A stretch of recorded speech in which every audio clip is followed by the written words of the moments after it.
দেশে অনুমোদিত ৯৫টি বেসরকারি বিশ্ববিদ্যালয়ের মধ্যে চালু আছে ৮০টি।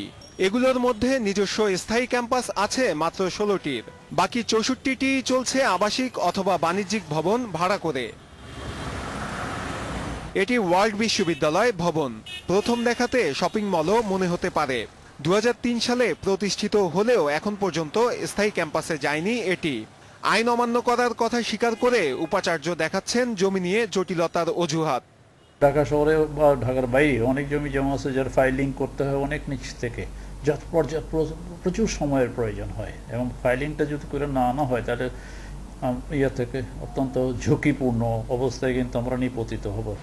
২০১০ সালে আইন হওয়ার পর বেসরকারি বিশ্ববিদ্যালয়গুলোকে নিজস্ব ক্যাম্পাসে যাওয়ার সময় বেঁধে দেয় ইউজিসি। ২০১২, ১৩ ও ১৫ সালে ৩ বার সময় বেঁধে দেয়া হলেও তা আমলে নেয়নি অধিকাংশ বিশ্ববিদ্যালয়। আইন অমান্য করা বিশ্ববিদ্যালয়ের বিরুদ্ধে কঠোর ব্যবস্থা নেওয়ার প্রক্রিয়া চলছে বলে জানিয়েছে ইউজিসির চেয়ারম্যান। এটার বিরুদ্ধে তো আমরা এককভাবে সিদ্ধান্ত নেব না, এটা শিক্ষা মন্ত্রণালয়, ওই বললাম না আবার ঘুরে ফিরে আমাদের শিক্ষা মন্ত্রণালয়ের কাছে যেতে হয়।